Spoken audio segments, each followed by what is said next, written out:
So I wanted to give you a quick overview of the textbook since I was having problems getting that link to work earlier.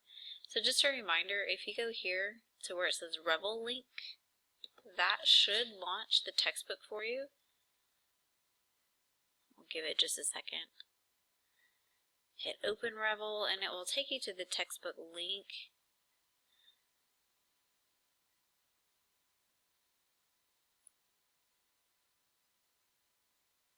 Make sure you do not use Internet Explorer. For some reason, Pearson and Internet Explorer do not talk to each other and it won't work.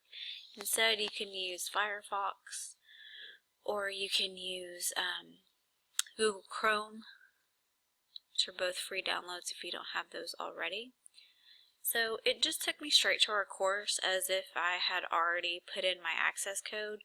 Remember, the first time you go here, it's going to ask you to either create your Pearson account or to log into your Pearson account. So if you have like my math lab or my science lab, you already have a Pearson account. And so you can use the same login name and password that you do for that.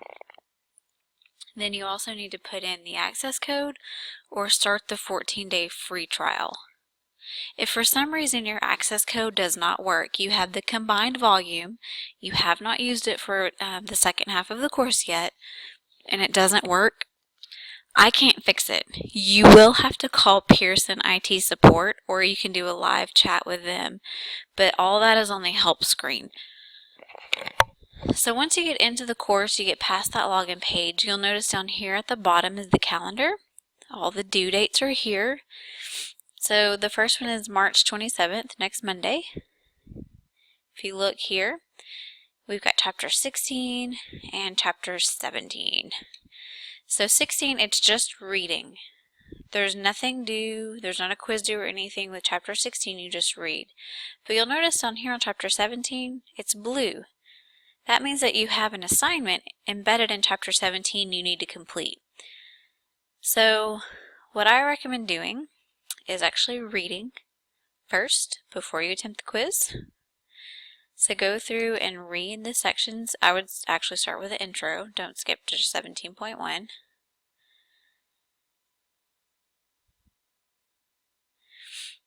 You can listen to the audio if you want to, put it on in the background, do some other work. She will read to you.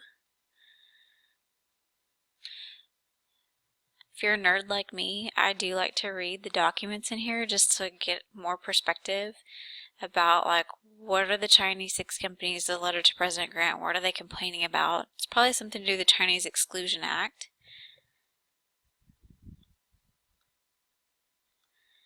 Then you click and it just will go through the textbook for you. It's also an interactive textbook, which is kind of nice. There's videos, there's interactive maps, there's a social explorer. I really like the maps. I'm not a huge fan of the videos. I do watch most of them though, just to get an idea. But I like the maps the most. I was trying to see if I could find one really quick just to show you how cool I think they are. I know not all of you are history nerds like I am, so you probably don't enjoy looking at maps. But here's something that's interactive. So this is about the Sand Creek Massacre on a buffalo hide, as it states in the caption below. And if you just scroll over and click on the little icons, it will kind of give you a detailed information about what's going on in this painting. So you read the story, and then this is just kind of a visual aid for you. So that's kind of cool. Once you get through all the sections, here's an interactive map. You can see the major tribes. Western Railroad construction, how they start to intrude on those different tribes. Then Indian removal, I'll show you the routes. And then all the battles that took place. So I like that kind of stuff.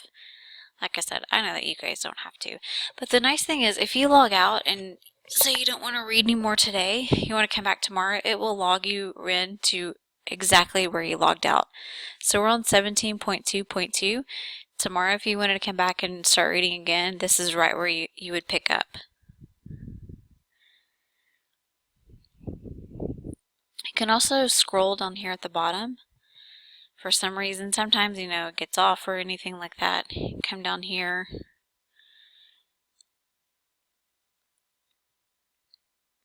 Read over the summary.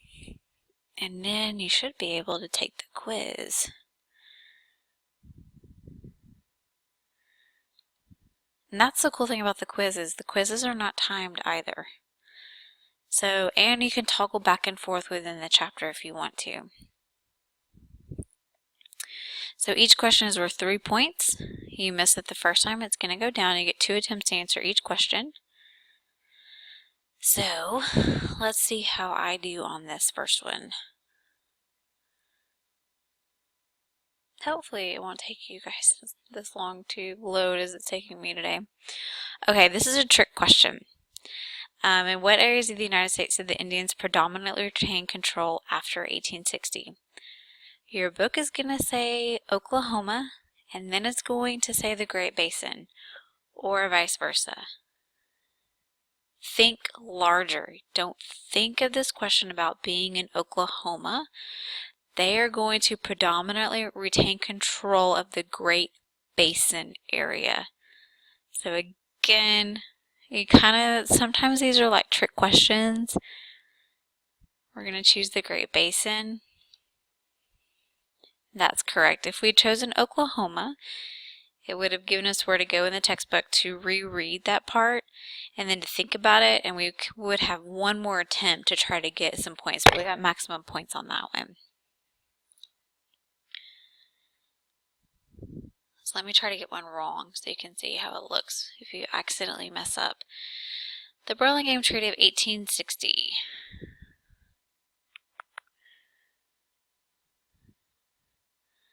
Let's just go with the first one here. Okay, so see, consider this. At the time, there was a need for cheap labor for railroad work, and then it tells you go back to 17.1. Look at the real versus the mythical West. So, kind of gives you where to go in the book, and then you get another chance. And this time we got it correct. So we got 2 points that time instead of the full 3. It's better than nothing. If we were to miss it again, we wouldn't get any points for that attempt. So like I said, after every reading, after every chapter, except for like 16, you're going to have a quiz. Take your time on the quizzes. Like really focus on these because they're worth 45 points each, and that's a big chunk. But you can work early if you want to. You can go through and do these, like if you want to try to, like I said, get them all done this first week, that's fine. Just take your time, try to score really high. But you'll notice there's a quiz at the end of all of these.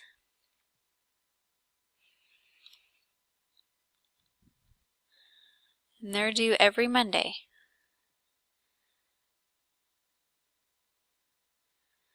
Then at the end of April, at the end of chapter 24, you're going to take the midterm on Tuesday the 11th. So these first 3 weeks, you need to get through those chapters and then go from there. And also remember, if you ever have a problem with this website, unfortunately, I cannot fix it.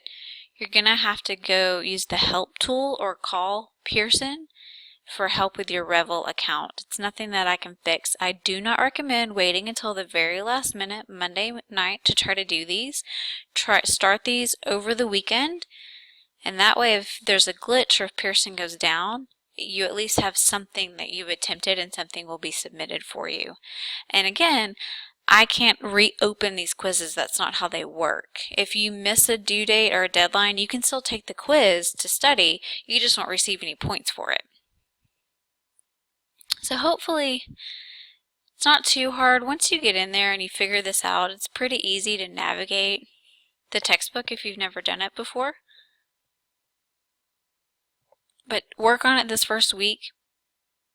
That chapter 17 is going to be due on the 27th. That's also an indication to me that you've logged into the course, and I can also submit to our records office that you've actively participated in the course with that first quiz.